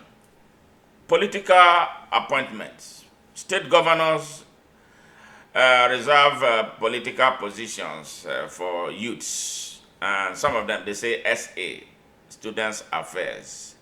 And these are the young ones that they use to hold students down in various campuses. I'm from Delta State. It's a terrible menace in Delta. The whole student union thing in Delta State is under the government controlled. They don't have a mind of their own. So they have these agents that they say special assistants for students. I don't know if it is the same thing in your state, and I'm trying to find out if would they have such position at the federal level. It stinks. What do you think about these people using these people to repress students, repress alternative thinking? That the students, honestly, as a father, you don't control your children to that extent. You have to give them that freedom to express themselves, to be the youth that they are. But in Nigeria, youths are repressed terribly. And some of the youths don't even understand what is going on. That when they appoint one of them as an SA, they start dancing like the youths are being repressed. Why will you be aspiring to be an SA? Hey, Syvia, can you please address this for us? Yes, the thought of having an essay then was a good move, but it depends on how these essays use their office, what they use the office to do. Are they using their office to fight for this same student that you are essay to the I believe the governor who is fixing an essay on student matters wants a ear that can speak to the student and also speak to him. That is a connection, because the student union government cannot just walk directly to a governor to talk to him. Here in Nigeria, the Nans president can be in Ekiti state, and there is an issue in Enugu state, and he has to start seeing how he can move down to Enugu. Before he moves down to Enugu, he needs a ear that can hear from him and also pass direct message to the governor. That is why that office was created. But some of them don't even know why the office was created, why they give them that office. Some of them, they just give them that office to come and be showing us big boys and big girls. They are missing it out. So I believe they had good intention in creating that office, but it depends on the office holders. How are they holding this office? Are they holding it to the interest of the student, or they are holding it to depress the student? That one, nobody, no, that one, no one of them can come and tell me that more. Anything that happened to any female student in any state, bad, they used to hear it hot with me because I called them direct before I even, so that nobody will say I break protocols. I call them direct. And that is why I make sure I have almost all the essays to their governor's contact on student matters because of any emergency. That is the way I operate. And that is the way, as a Nans president, I will operate. So that if they cannot use their office well to get to the ear of the president before the arrival of the Nans president, then they don't even know the use of their seat. So anybody out there, any essay on student matters that is matching the student's interest and pushing his interest, he will drop down. And another essay will climb there. They will deal with him. Thank you. Quickly, one before the last. If I have my way, I'll keep you here. But because we have to run some other programs on the radio, I'm going to make this snappy. We are heading towards a very, very critical election. One that I see is going to be different from those before it because of the stakes, how high the stakes are. But I'm going to limit this question. No, let me just tell. In 2023, what type of leadership do you expect for Nigeria? Especially as a youth. And do you think the youth of Nigeria will be able to come together as I hear a lot of noise about youth coming together to do something decisive. Do you think they have the capacity to really, the mind, the patriotism, that fire, this same fire that is burning you now, that is driving you? Do you think the youths will be for one once come together to say, look at the youths in the Egypt, what they did when their country was challenged. Look at the youths in Syria, what they did. I don't want to even go too far to America because they will tell me that America has been independent for 300 years, and as a result, Nigerian people have to be remain in the Stone Age before they can be anything. Now, you are a youth. You have seen democracy since 1999, and you have seen the serial degradation of our country. Sadly, you have seen how hopeless our country has become. You have seen the government stated that 33 million youths. If the government can say that 33 million youths are unemployed, you can bet that is twice the number. Are the youths of Nigeria, do you think from your heart of heart, from your interaction with your peers, do you think they can muster the courage to decide what happened in 2023 with the way things are? Or look at the type of people that are declaring right now. We are expecting more to come. Those who declare to run for president, governors, and all the other seats. Now, the two questions. Are the youths, do you think the youths have the capacity, that patriotism to come together to say, look, we have had enough.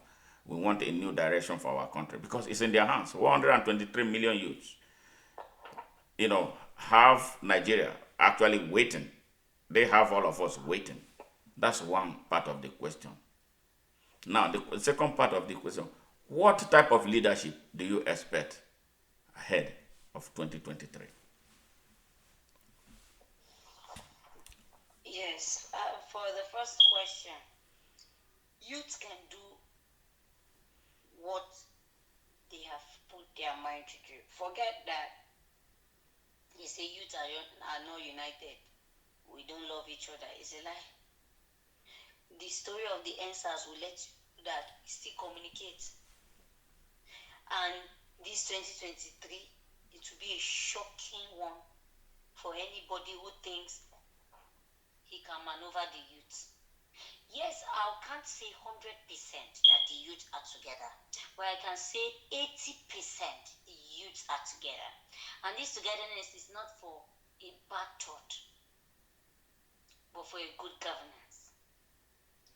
In 2023, we want a transparent leadership, a focused leadership, a leader that knows what he needs to do at the right time, a leader that is not corrupt, a leader that embraces education as his own.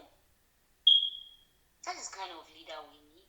A leader that will give chance for youth, not a leader that will place older men that have taken the positions during their time and they want to come and still take during our time. This 2023, as I said, it will be a shocking election for everyone because the narrative is going to change. I bet you it's going to change. So, youth coming together, yes, we are together. 80%, but not 100%. But before 2023, we will be 102% together. Woo! Thank you very much, Comrade Syvia Sarki, for the time that you spent with us, and we enjoyed every minute of it. And we wish you the very best in your pursuit, especially your aspiration to lead the National Association of Nigerian Students.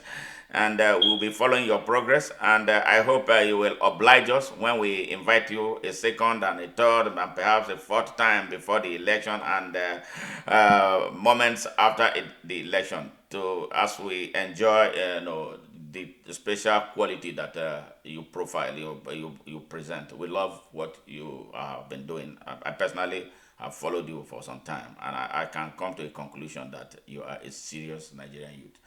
And we wish you the very best. And thank you once again, for taking the time off your very busy schedule to be with us here. But before you leave, I want you to give a parting word to Nigerians as a whole, and especially your peers, the youths out there who needs to be inspired beyond where they are right now. Yes, I would say if I can get to where I am today, then nothing can stop any youth from getting to where he or she wants to be. It all depends on your determination, your moves, and your consciousness being activated at any point in time. So any youth who think he cannot do it is left for him. But all I would love to tell everyone out there is you can do it. Yes, you can. Yes, you I'm talking to. You can do it. What I can do, you can do it. Just give yourself the opportunity. Come out, break that shield, come out and display what you have. I also want to use this opportunity to beg and plead and canvas for a lot of students out there to support me. I may not have the fund or money to give to you. I may not solve all your problems now because I don't have the strength to. I am a girl who believes I have a lot to deliver. I need your support. I need you to support me. I need you to understand me. If I did not give you 5 naira, once I am coming to contest or before you vote me, for Christ's sake, you will have that mind, you will have that spirit to accuse me anywhere if I did not do the right thing. That is the problem. And I need your help. To my brothers and sisters out there in diaspora, I need your support financially, physically, spiritually. Always, I need your support. I need your mentorship. I need to get there. We need to change the narrative. And it's all going to happen when we come together, me and you. And God will help us. Thank you. Thank you very much, Syvia. We appreciate you sincerely and very deeply. And you have a great rest of the evening. So we talk, and once this whole thing, we will do the production. I will send you a copy of what we did for your keeps, for reference purposes, and for you to share with your peers across Nigeria. We love you. Thank you very much. Thank you very much, sir. All right, you take care.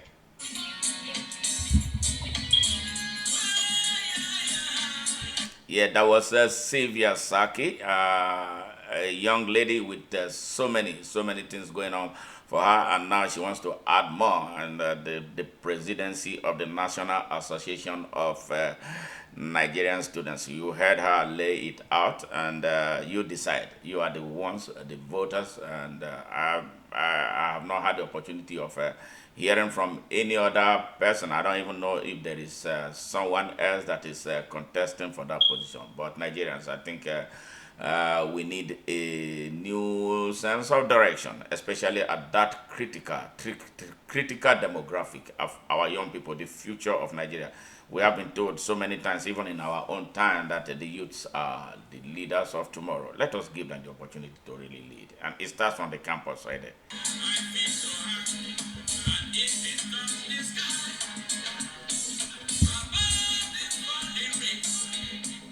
A special thanks to my fans from within Nigeria and around the world.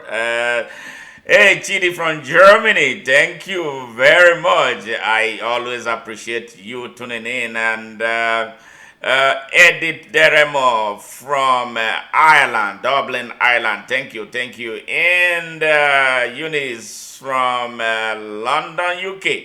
And Dabson from Australia. Thank you, thank you, thank you. Hey, Igwe from South Africa. Thank you.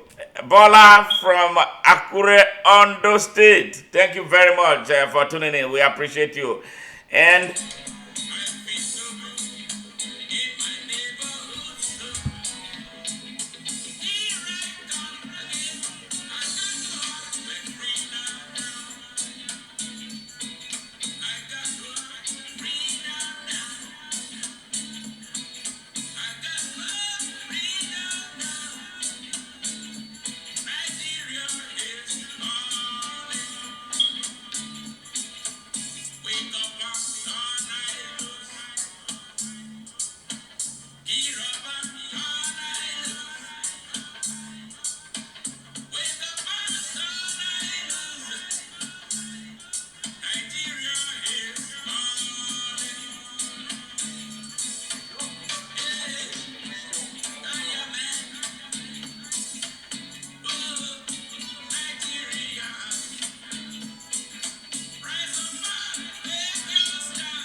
Especially dedicated to the Nigerian youth. Listen, this is a drum beat from you, from Bob Marley and the Wailing Wailer. He said, one drop, this generation gap. Got to stand up. Get up and stand up, Nigerian youth.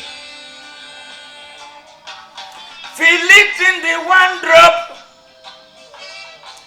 and we still find time to rap with making up one stop. This generation gap, so feed this drum beat. I see beats within, playing a rhythm, resisting against this system. Ooh, I know Jah never let us down.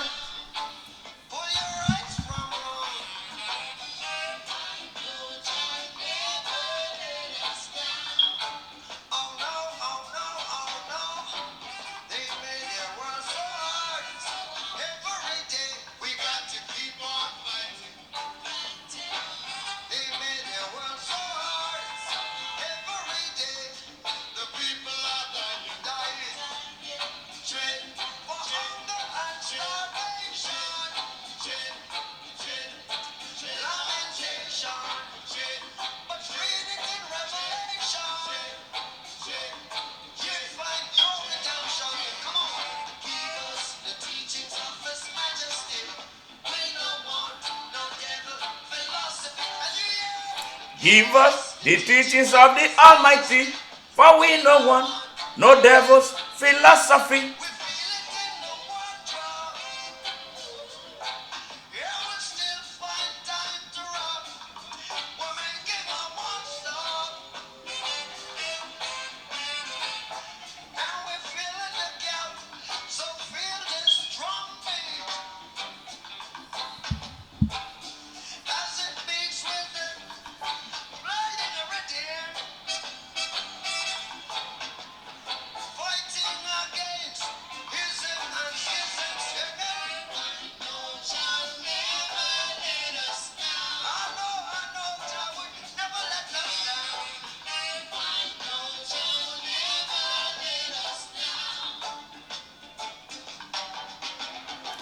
They made the world so hard every day.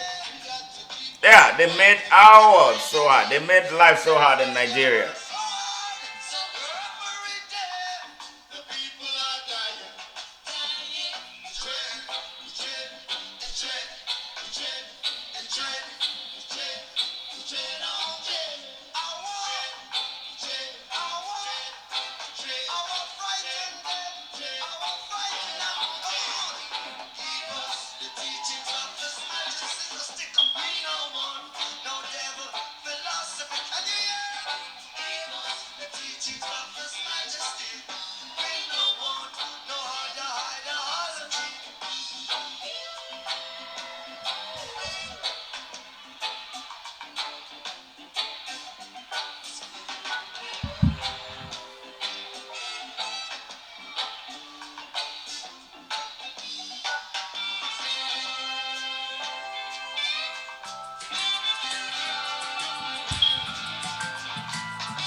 Yeah, it's going to be till next Saturday, same time, same station, same anchor, Smart Mado Ajaja. It's been such a great, great day here. And I love you all, Nigerians. Let's keep faith. And I'm so optimistic. I don't know why I'm such a die-hard Nigerian patriot who want to see the best for his country. And I believe 2023 will be a defining moment. We are not going to play by their rules. We are not going to let it happen the way they want, because the way they have been carrying on, like they did in 2019, they set a stage for the worst fraud. Nigerians, you must make your rules, and that is exactly what we need to see happen. Make your rules, make your own electoral rules. You know them. You know those who create the problems. Go. If you don't have a voter's card now, go and register to vote. Let us come together and overwhelm the system. and take our country back.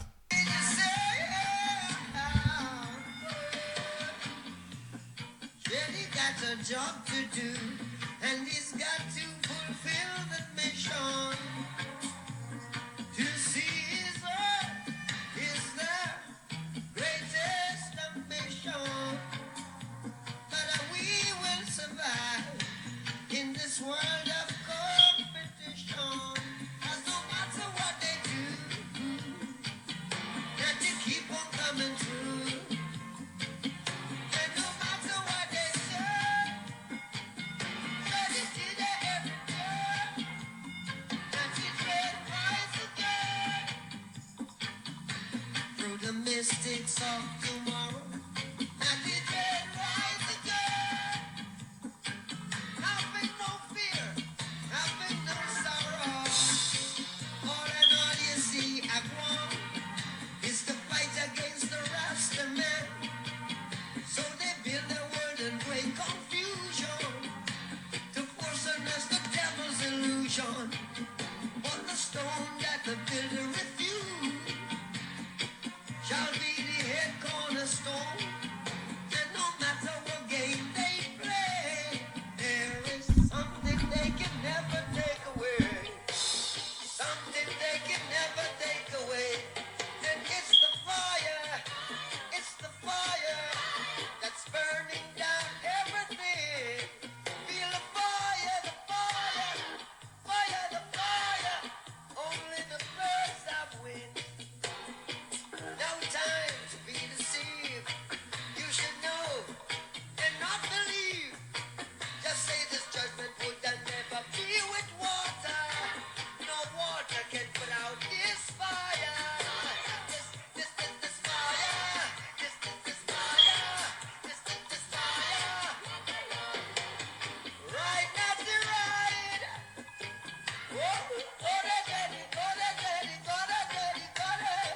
Now the fire is out of control, and it can just sit the wicked weeping for their gold. Everywhere the fire is burning, destroying and melting their gold, destroying and wasting